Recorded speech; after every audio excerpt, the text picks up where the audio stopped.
பிடிச்சி கார் வாங்கினேன். 14 மாடு படிச்சு கார் வாங்கினேன். இந்த வட்டம் என்னால் கொஞ்சம் எனர்ஜி இல்லை, சில பல காரணத்தினால தேர்ட் ப்ரைஸ் வாங்க முடியும் வாய்ப்பு வந்துருச்சு. அதனால முதல் ப்ரைஸ் செகண்ட் ப்ரைஸ் எடுத்தவங்களுக்கு ரொம்ப சந்தோஷம். என்னோட வாழ்த்துக்கள். இந்த முறை எத்தனை மாடு பிடிச்சிருக்கீங்க? ஆனால் இந்த முறை எத்தனை மாடு பிடிச்சிருக்கேன்னு தெரில, கமிட்டி சொல்கிறத பொறுத்து தான் இருக்குது. தேர்ட் ப்ரைஸ்ன்னு சொல்கிறாங்க, அதனால எனக்கு என்னன்னு தெரிலண்ணே. எத்தனை மாடு பிடிச்சிருக்கேன்னு தெரியும், அது தெரிலண்ணே. ஆமாம், இன்னும் அறிவிக்கலை. கமிட்டியோட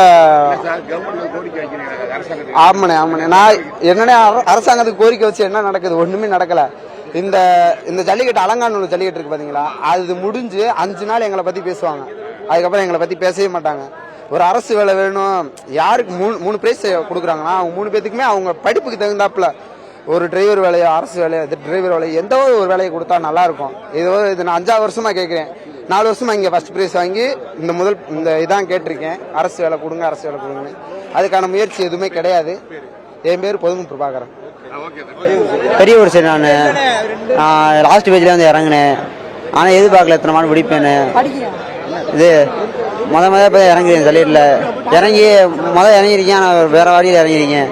எதிர்பார்க்கல எத்தனை மாடு நான் பிடிப்பேன்னு. எல்லாமே அண்ணன் ஹெல்ப் பண்ணாங்க. இன்னும் டைம் கிடச்சிருந்தா நான் இன்னும் பிடிச்சிருப்பேன், படிச்சு வாங்கியிருப்பேன். நான் என் பேர் பால்பாண்டி, பெரிய ஊர் சரி. நான்